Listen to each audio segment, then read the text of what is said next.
Bonjour, je suis Michel du blog Au cœur de soi. Je partage déjà pas mal de choses avec vous sur le blog depuis 2012. À l'époque, j'étais encore en Polynésie. Voilà, aujourd'hui, je suis dans le Morbihan, en France. J'ai créé une chaîne YouTube il y a quelques mois et j'ai commencé à mettre des méditations qui m'ont été inspirées au fil du temps et qui sont des supports de retrouvailles avec votre âme.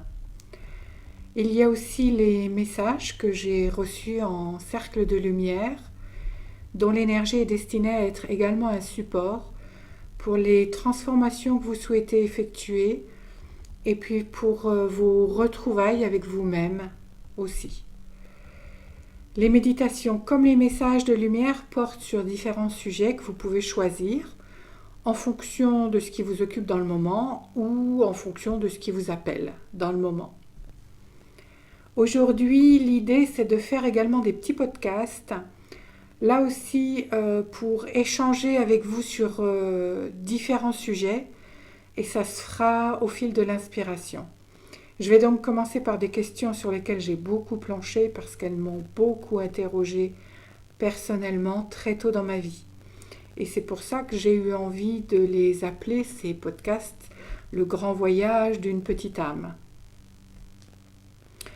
Pour commencer, il faut que j'évoque d'abord mon enfance. Quand j'étais petite, je pensais qu'être dans ce corps humain, c'était un petit peu comme une erreur dans mon parcours d'âme. Comme s'il y avait eu un bug quelque part dans les réseaux de l'univers et que je me retrouvais là, prisonnière d'une vie que je n'avais pas choisie, au milieu de personnes que je ne reconnaissais pas même mes parents. Je les observais vivre une vie basée uniquement sur le côté matériel et souvent je m'interrogeais. Et du haut de mes 5, 6 ou 7 ans, je ne sais plus trop au juste, je me demandais, mais c'est pas possible, ils ne se rendent pas compte que la vie c'est pas ça. Il y avait en moi une voix qui parlait, qui n'était pas la voix d'un enfant, c'était plutôt la voix d'une personne adulte, on va dire, et qui jugeait assez sévèrement ce qui se passait autour de moi, y compris dans ma sphère familiale.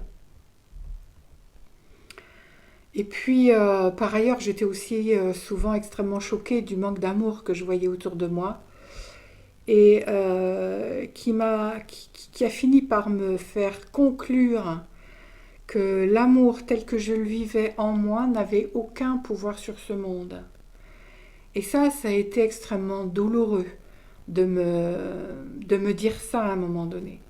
De me dire que ceux qui criaient le plus fort avaient toujours le dessus sur les autres. Alors je me suis retirée. J'ai vécu dans mon monde intérieur et dans une forme de solitude. On disait souvent de moi, c'est une rêveuse, elle est dans la lune. Et comme j'étais dotée d'une sensibilité particulière, d'une capacité à contacter d'autres dimensions, à faire aussi des voyages en expansion de conscience, les questionnements spirituels sur l'incarnation, la vie, son sens, ont fait très tôt partie de ma vie à moi. J'ai fait ce que j'ai pu pour survivre et puis pour me donner une chance de m'adapter à ce monde. Ça m'a amené à fermer en grande partie les canaux avec lesquels je fonctionnais, mais du coup, je suis devenue dépressive.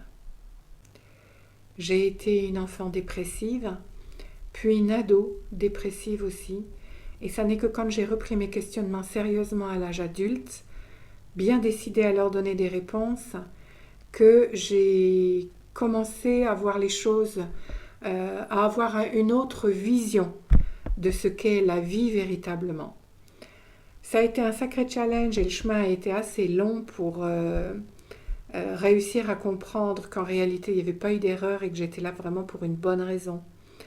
Un sacré chemin aussi pour réussir à donner un sens aux choses de la vie et pour retrouver surtout enfin le pouvoir qu'a l'amour en réalité dans notre vie à tous. Ça a été la chose la plus importante en fait, c'est de savoir que la vie c'est pas, on va dire entre guillemets n'importe quoi, qu'il y a vraiment un sens à tout et qu'on est là pour grandir, qu'on est là pour grandir en amour à l'intérieur de nous, pour faire la paix avec nous-mêmes, pour nous aimer. Voilà. Donc aujourd'hui, je suis sur ce chemin-là, ce chemin de l'amour de soi, de moi. Et à partir du moment où j'ai été sur ce chemin-là, à partir du moment où j'ai voulu répondre aux questions que j'avais, que je me posais, la vie m'a vraiment aidée. Elle m'a vraiment soutenue. Et par exemple, mon premier employeur a été mon premier enseignant spirituel. Je ne m'attendais pas du tout à trouver un enseignant spirituel dans ces circonstances-là, on va dire. Mais il s'est avéré qu'il avait fait ses études aux États-Unis dans une université très particulière, une université créée par Maharishi.